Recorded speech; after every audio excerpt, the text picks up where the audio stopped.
जय माँ काली। दोस्तों आज मैं आपको बताऊंगा कि जो हम सिद्धि करते हैं, साधना करते हैं, उनमें इतने कठिन नियम क्यों होते हैं, जो कि एक नॉर्मल पूजा में ऐसा कुछ भी नहीं होता।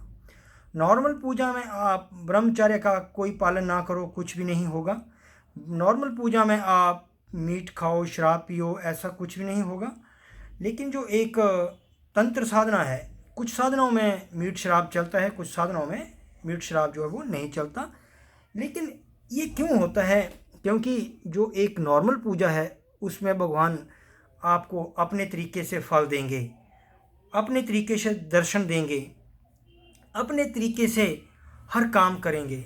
लेकिन जो एक सिद्धि है, साधना है, उसमें भगवान जो है वो आप उनको बुलाओगे, सिद्ध करोगे कि 41 दिन में आपको आना ही पड़ेगा।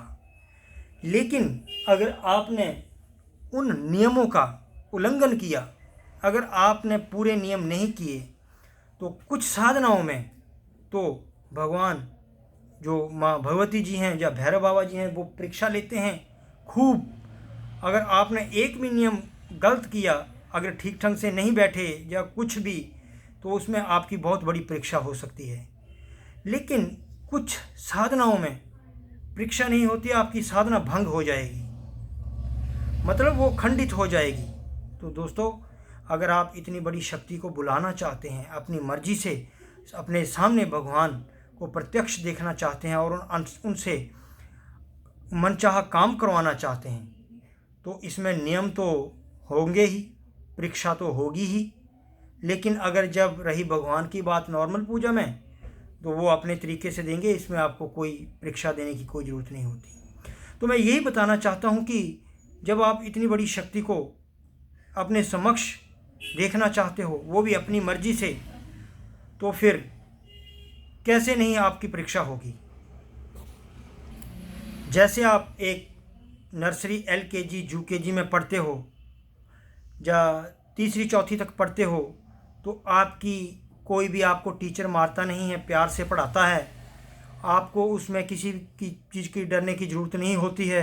अगर आप कोई चीज़ गलत भी कर दो तो टीचर खुद आपको हाथ पकड़ कर लिखवाएंगे, बताएंगे ये ऐसे करना है। लेकिन जब आप 10वीं की बोर्ड की परीक्षा होगी या +2 की बोर्ड की परीक्षा होगी, जब चेकर आपके सामने बैठ जाता है तो आप कोई पर्ची मारते हो, तो वो आपका पेपर कैंसिल कर देगा, आपके पेपर पर लाल लकीर मार देगा। वो एक परीक्षा है, वो उसमें आप किसी भी प्रकार की नकल नहीं मार सकते। वो परीक्षा के कानून हैं, नियम हैं कि आपको पढ़कर ही परीक्षा देनी होगी। तो यहाँ पर भी वैसे ही नियम होते हैं कि अगर आपने साधना करनी है तो फिर 41 दिन आपको ब्रह्मचर्य का पालन करना होगा। 41 दिन आपको 9 बजे बताई है साधना, तो 9 बजे से ही शुरू करनी है। अगर आपने संकल्प लिया है कि मैं 20 माला करूँगा हर रोज़ या 11 करूँगा, तो हर रोज़ आपको 11 माला ही करनी पड़ेंगी। अगर इसमें आपने इस नियमों का उल्लंघन किया तो आपकी जो साधना है वो खंडित हो जाएगी।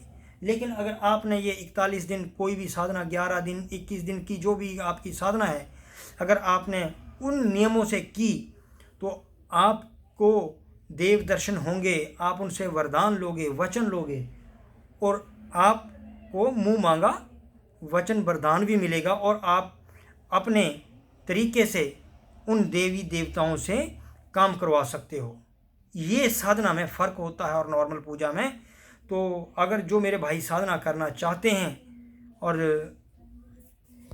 वो नियमों का पालन जरूर करें, तभी आपकी साधना सफल हो पाएगी, नहीं तो बीच में खंडित हो जाएगी। क्योंकि इन नियमों के बिना साधना करने का कोई फ़ायदा नहीं है। कुछ साधनाओं में आदमी पागल भी हो जाता है, जो बहुत उग्र साधनाएं हैं। तो इस करके मेरा सभी अपने भाई बहनों से अनुरोध है कि उग्र साधनाओं में नियमों का पालन जरूर करें। बिना नियमों के पालन से आप उग्र साधनाएं मत करें। अगर आप नियमों का पालन नहीं कर सकते हैं तो उनका जो है वो आप साधना ना करें। अगर करना चाहते हैं तो सौम्य साधना करें, जिसमें आपको किसी भी प्रकार का भय ना हो। मेरे YouTube चैनल पर बहुत सी ऐसी साधनाएं हैं जिनमें किसी भी कोई गुरु की आवश्यकता नहीं, लेकिन देव दर्शन हो सकते हैं। तो अगर आपको मेरी ये वीडियो पसंद आई हो तो आप मेरे चैनल को सब्सक्राइब करें ताकि मैं हर आने वाली नोटिफिकेशन को आप तक पहुंचा सकूं। जय माता दी।